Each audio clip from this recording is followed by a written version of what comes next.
Hello and welcome to Byjus Exam Prep IAS. I welcome you all to the Hindu newspaper analysis for today.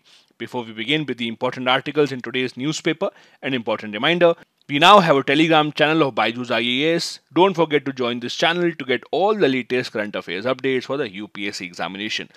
The link to join this channel is given in the description of this video. Let's begin with the first article that talks about the city of Bengaluru, which has been in the news across the country because of the devastating floods that have taken place in the city. Now, although this article is specifically focusing on Bengaluru and the problems in Bengaluru because of which it has been facing the floods, do remember whatever you read here, the reasons for the floods, the solutions, all of these can be equally applied to almost all the other urban cities of India. So basically, rather than saying it is a Bengaluru flood problem, as an aspirant, you can understand this is an urban flooding problem. Because urban cities in India, be it Chennai, be it other big cities, well developed, having a lot of good infrastructure, you can include Mumbai also in it, they have faced issues of floods in the past few years. So the reasoning remains almost the same.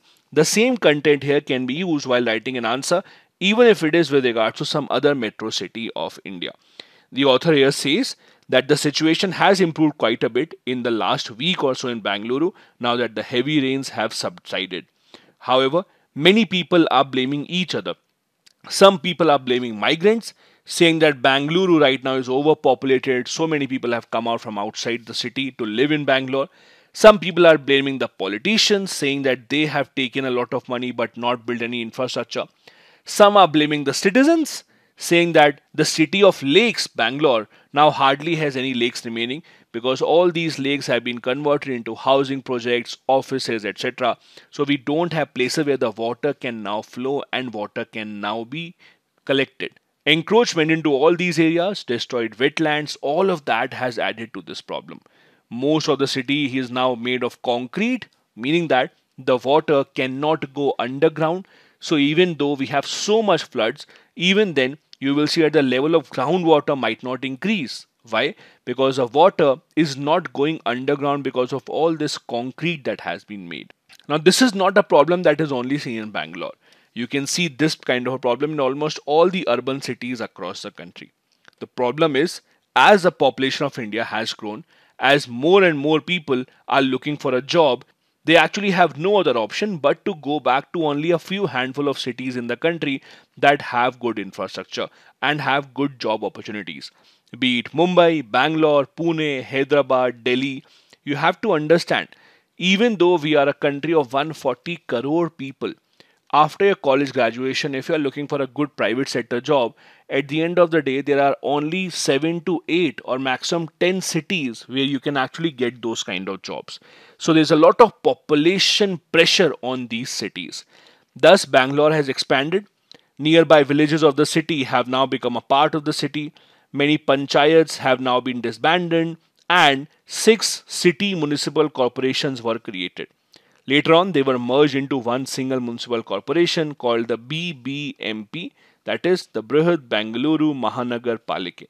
Now, the interesting part here is, which is not mentioned in this article, is that this municipality was working only till 2020. In 2020, their tenure got over, and since then, there has not even been an election in this municipality. There have been multiple reasons given for it by different political parties. The matter has even gone to the court multiple times, but the election to this municipality is just getting delayed. So municipality does not even have elected members right now. So you can't expect them to actually work in a proper manner. During this transition, a lot of land records were destroyed. Many fake documents were also created. Transition means when 6 municipalities were converted into a single one. A lot of lakes, which the city was so proud of, was transformed into private lands. If you have been to Bangalore, you live in Bangalore, you would see tech parks, houses, societies being built on almost every available area. Earlier, many of these areas were actually wetlands or lakes, which provided a place for the water to be collected. But all that has now gone. Big part of the city is now in the low-lying area.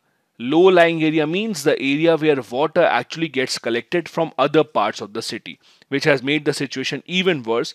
And all of you have seen the photos and the videos of people living in very expensive bungalows and expensive villas, being rescued by tractors and other kind of vehicles. Now, it's wrong to say that this issue is only seen in India. If you look at the past few decades, you could see that similar issues of environment being damaged and cities being built were seen in the cities of Europe and US as well. The Western cities had their own similar problems like the ones that we have right now. A few people break the law, a few people are the ones who violate every single norm of the government, but it becomes a tragedy of the commons where everyone in the society, doesn't matter if the person is law abiding or not, has to pay for that. A lot of people who were impacted by the floods in Bangalore in their lifetime would not have broken any law whatsoever, would have been proper tax paying citizens. But just because of a few people's mistake, and it is because of their corruption, that now everyone is suffering from this problem. The difference, however, between the Western countries and right now Indian cities is that when the Western countries did those kind of things, damage the environment, there was still time and opportunity for the nature to heal. But now we have come so far ahead because of climate change, global warming, that now we are on path of one-way destruction. Many people believe that now there is not enough time for the environment to heal itself, and that is why we have to be much more careful.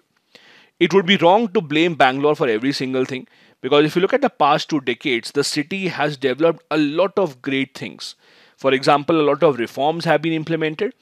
In most of Bangalore, you will see rainwater harvesting, you will see solar water heating. The city has very strict rules for segregation of garbage that is not even seen in cities such as Delhi, where you can't really give out wet and dry garbage together. You have to segregate it at the source. So all these things have happened, and these have actually made Bangalore one of the best cities in the entire country. But when situations such as these floods actually come into the news, you are forced to think whether or not we are going in the right direction. Now, the author also gives some suggestions. The author says that multiplicity of institutions will not work. We have a lot of institutions who are planning for this city. For example, you might not know, the government of Karnataka has a separate ministry specially to look into development of Bangalore. And that's considered as the most lucrative ministry. That is why you will see usually whoever is the chief minister takes this portfolio and keeps this portfolio with himself or herself, because that is the most lucrative ministry. Then there are panchayats, there are municipalities, there are other different types of commissions who are planning. The suggested reform is that the suggestion is that we should combine all of them and have the Metropolitan Planning Committee take all the important decisions, and remaining should work subordinate to this particular committee. Secondly, our community, the people that are living in the city, also have to make some sacrifices. It is their city. If they don't want the situation to get even worse, they will have to focus on public transport. They will have to make sure that if they're traveling alone, they should not travel by individual cars. They should make sure that even by single individual acts, we can actually bring a positive change to the environment. The author also says that in the long run, just undertaking unlimited construction and encroachment will have an impact sooner or later, just like we are seeing right now. All of these things can be applied not just to Bangalore but other metro cities in the country as well, year after year. These are some of the reasons that actually cause urban floods. There are direct factors. Direct factors means the factors which are seen right now, be it natural or be it man-made. Urbanization, for example, the places which were lakes, wetlands now being converted to residential or commercial properties. Then some cities are unfortunate to have topographical issues. Like if you look at the northeast part of India, the reason why we have so many floods in Assam is because of the topography of Assam, where it actually forms a valley where water comes in from higher altitudes and you don't have any other option but to allow the water to come in. Then there are some indirect factors as well, including improper waste management, not proper drainage system in the country, etc. There are multiple reasons that can be categorized for urban floods. Natural reasons, which we can't really control, and anthropogenic reasons, that is, anthropogenic means human induced, which are actually man made, which we can control. like encroachment of land, urbanization at a very, very rapid pace, destruction of the mangroves, then poor civic management. These pointers are not specifically for Bangalore. These are generally responsible for urban floods across the country. The Government of India has planned certain missions and certain programs to mitigate the issue of urban floods. For example, building more cities in India where people can find jobs. As I said, because we only have a handful of cities where people can actually get jobs that they require, all people across the country are flooding to those cities only. And you can't blame the people also. They have the right of movement across the country and they all want to earn a good livelihood. So making smart cities, making cities that can accommodate more people will always be the way forward. Then we can also ensure that under the Atal mission, that is the Amrut mission that we have, urban development takes place in a very sustainable manner. We have also been learning about water sensitive urban designs from Australia to ensure that the storm water can be stored and can be utilized for our betterment. We also have an example of rain garden from New York, which are landscape features that can collect the polluted stormwater runoff, soak it into the ground and filter out the pollution so that the same water can be used later on as well. The next article that we have here is written on a very interesting trend seen in the Muslim community in the past few years. As per the author, the good part is that Muslim women over the past few years have been becoming increasingly active in demanding and asking for the rights to live a much better life. This article mainly is based on a petition filed in Ghaziabad. So, in a Ghaziabad court, a Muslim woman has filed a petition arguing against the concept of Talaq-e-Hasan. Now, Talaq-e-Hasan in very simple terms means that a Muslim male can say the word talaq once for 3 months continuously. So, for 1 month, they can say the word talaq. The next month again they can say the word talaq, and the third month again they can say the word talaq, and then after the third time the talaq will be finalized or divorce will be finalized. This is called talaq-e-Hasan. The idea behind this is that it would not be instantaneous, so that both the parties can actually think over it. If they want to take it back, if they can resolve their issues, because if you do it instantaneously, then you're not allowing the two parties to actually think about it. That is what the idea is. So the judge in this case has said that talaq-e-Hasan or divorce that is pronounced to the wife once a month for 3 months is not so improper. In other words, the judge has refused to say that this idea of talaq-e-Hasan should not be allowed. However, the point of this article is not just this particular issue. The article is talking about the larger scheme of things. That is, the Muslim women finally coming up and asking for their rights, demanding that they also want equal rights as compared to males and equal rights as are given in other religions as well. The author gives multiple examples. For example, increasingly Muslim women are standing up for their rights, be it marriage, be it divorce. More and more Muslim women are now approaching various courts, including the Sharia courts as well, for redressal of their marital grievances. Recently, in 2021, the Kerala High Court upheld the validity of khula. Now, what is khula? See, in Sharia law, there are two terms used for divorce. The word talaq means when the male wants to give the divorce, when the husband wants to give the divorce. The word khula means when the female, the wife wants to give a divorce. That is called khula. The Kerala High Court upheld the validity of khula, saying that the Muslim wife also has the right to initiate the divorce. The court said that the rights given to the Muslim wives under the concept of khula are similar as given to the males under the concept of talaq. A lot other things have also happened in the Muslim community in the past few years. You all would have read about the issue of hijab. The author is not taking any side whether this issue is right or wrong. But the point that he is making is that even when this entire issue of hijab came into the picture, it was the Muslim women who were fighting for themselves, quoting verses from the Quran, quoting verses from the other religious books, and not dependent on the males to come and defend them. That was a very interesting change that happened. Because earlier, if you look at 1980s, 1990s, whenever we had Muslim related issues, such as the Shah Bano issue, we usually had the Muslim males coming up into the public making all those arguments. This has been a very, very welcome change. The article also says that the girls, in fact, are getting one step ahead. They are saying that it is not just the Muslim women who have to observe parda in Islam. In fact, Muslim males also have to observe a limited parda, that is compulsory dressing from the navel up to the knees, and they should not violate that. For that also the Muslim girls are actually reciting a lot of religious verses from Quran, which is again a very positive change. In fact, Muslim women have also been fighting for their rights to visit the mosque. In the past, mosques have been considered as men-only zones. But now, women also have been demanding their own sacred space. In fact, in 2016, Muslim women won a petition in the Haji Ali Dargah demanding the right to enter the Dargah's sanctum sanctorum.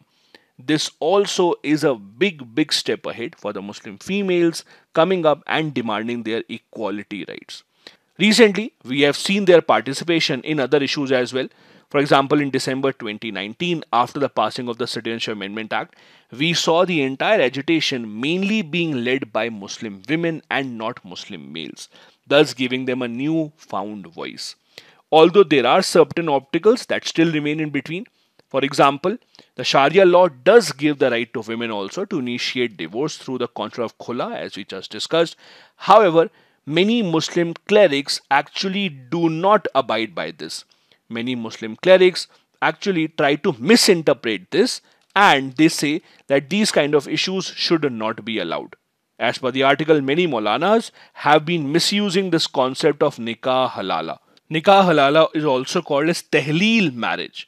It is a practice in which a woman who has been divorced by triple talaq marries another man, then gets divorced in order to be able to remarry her former husband. This is called nikah halala. So for a married woman who wants to remarry the divorced husband, they first have to marry some other man, and then only they can be allowed to come back to the original husband. That is called nikah halala. Even Quran allows 2 divorces, considering them as revocable, and the third one is considered as the final. But again, most of these things have been twisted for the interest of some of the clerics itself, and that is what the author is pointing towards. Many Muslim women have now had the courage to go to the Supreme Court against such practices as well.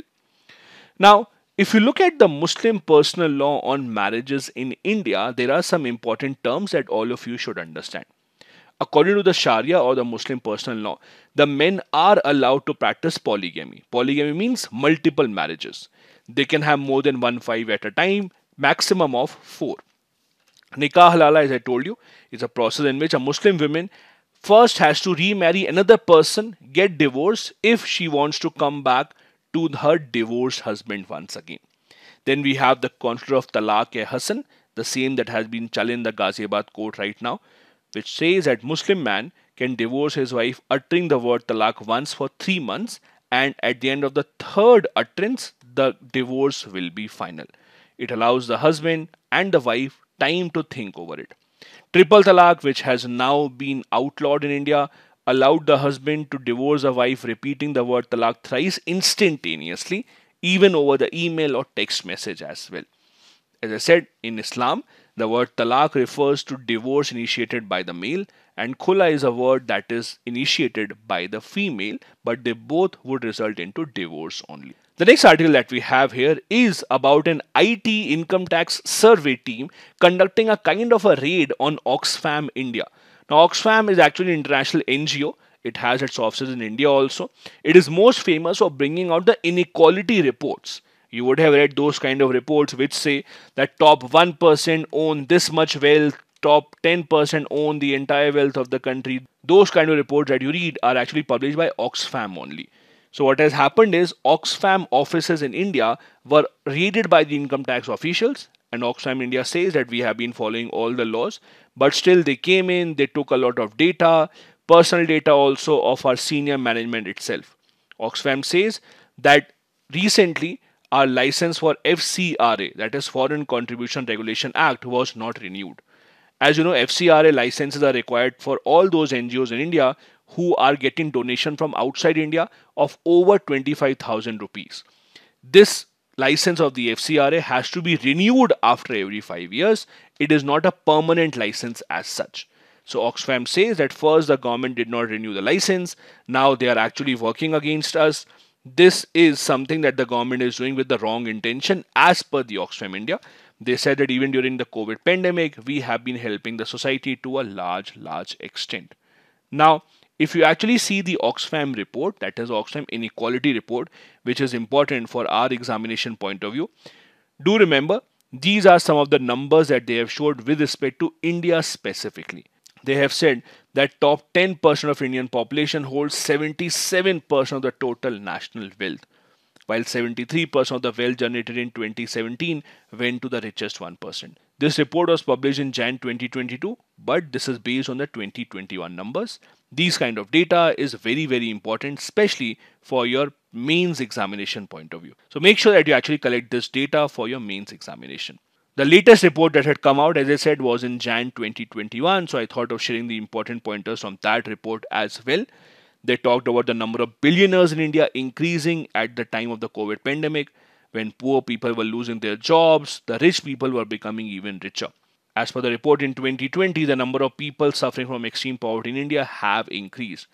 They have also said the education budget in India has been cut, and so has the healthcare budget. In short, this report has not really been very supportive of what the government has been doing.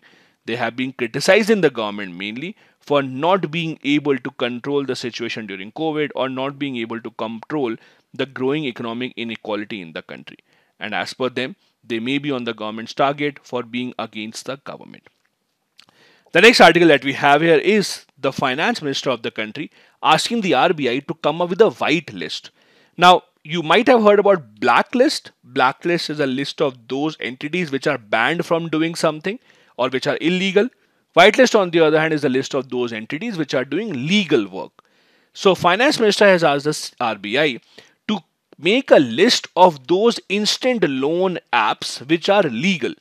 Only those should be allowed to exist on app stores of Apple or Google or all of these other app stores. The reason is that in the past few years, a lot of illegal loan apps have come up in India, giving loans to people without any paperwork, indulging in money laundering, indulging in a lot of illegal activities. Because all these apps are available online for anyone to download, this has become a major menace. And now the government is saying RBI should prepare a list of legal loan apps only, and only those should be allowed in the app store. The finance minister also said that these apps have been offering microcredits to vulnerable section of the society who can't pay it back, they don't have a lot of financial literacy, and they fall into this trap. This is what the RBI has been given the responsibility to do. Now, in the past few months, RBI has been very concerned about digital lending. Digital lending means increasingly there are more and more apps that offer you loans, apps that you might not have even heard of. They give you loans saying that you don't require any paperwork. RBI has been very concerned about that.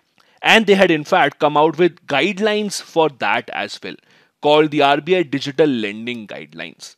Let me give you some details about those. RBI said that digital lending or digital loan that you get without going into the banks should not be through any third party. Central Bank said that RBI regulated entities, that is the banks, etc., digital lending apps of these entities, loan disbursal should only be done between the bank account of the borrower and the person who has asked for a loan. So it should not be through any third party. For example, if I am taking loan from a company, I should get money from that company directly into my bank account. It's not that company will say that you will get money from someone else. We have asked them to submit the money in your account. Where a third party gets involved, this is where the problem starts. They also should specifically mention what are their fees for these kind of loans. It should not be hidden. Loan disclosure charges or loan disclosure process should also be disclosed, because taking a loan is easier many times, but closing down a loan is very difficult. Credit limit should also be published completely. How much credit limit do they have? How much money can they loan out? Also, credit limit should not be increased automatically. Credit limit should only be increased if the person has agreed to it. Withdrawal of loan should also happen within a specific time period, and if there are any complaints, then grievance redressal system should also be present. These are some of the guidelines that the RBI has issued. As you know, the word guidelines is mostly about recommendations. The RBI does have the power to regulate all these kind of apps that are working in the field of financial inclusion in India, but RBI for now has only given guidelines to be adhered to. These are some of the other recommendations. If you want, you can actually take a look at that. For example, names of digital lending platforms should be disclosed on the website of all the banks, because a lot of banks actually team up with these websites. For example, you go to Amazon, Flipkart, these kind of companies now offer you something called pay later. Buy the stuff now, you can pay it later. This is also kind of a loan. Amazon, Flipkart, they themselves don't give you the loan. They connect you with a bank, and that bank indirectly is giving you the loan. So all that detail has to be disclosed on the website. That disclosure has to be made public. That is what the guidelines of the RBI are. The next article that we have here is about inflation in the country. After reaching the peak of inflation a few months back, we have finally started coming down on the inflation number. Although this is still above the target, but at least as per many people, as per the RBI, as per the finance minister, the worst seems to be over. The finance minister recently said that yes, we are suffering from inflation, but our priority is on creating jobs, ensuring growth and equitable wealth distribution. We are not really worried about inflation because that is manageable and that will be brought down as it has been seen in the last couple of months. In July, the retail inflation was 6.71. Although this is higher than the target of 4% plus minus 2%, the inflation target at the higher level in India is 6%. It was more than that, but still at least it was lower than what we have seen earlier. Earlier we had touched an inflation of 7.5% as well. In rural India, in fact, inflation or price rise has been even higher, which has worried everyone. The monsoon has been very uneven. Uneven means while in some cities it is raining very, very heavily, in many other parts of, let's say, UP, the rains have been extremely weak. So the rural areas, which are mainly dependent on their own grown agriculture commodities, they are really suffering. RBI believes that inflation has already peaked. It will now come down, but we will have to ensure that we are ready for this and we don't take any illogical decisions at the highest level of the government. As you can see here, the government of India last year retained this goal of 4% plus minus 2% for inflation. RBI's main role, as you would know in India, is inflation targeting. Inflation targeting means a target has been set of 4% plus minus 2%. Now their monetary policies will be made to achieve that target in the long run. We have seen a very high inflation in India. In India, usually the kind of inflation that we see is actually cost push inflation. So there are two types of inflation: cost push and demand pull. Demand pull inflation means prices are increasing because people are demanding more. All of people have more money, so they are demanding more things. Commodities supply is limited, that is why prices increase. But that is not happening in India. In India, inflation is mostly about cost push, meaning that the input cost of the commodities is increasing. For example, petrol price, diesel price, prices of food commodities, those are increasing. That is why the overall cost is increasing. This is called cost push inflation, and India mainly suffers from that.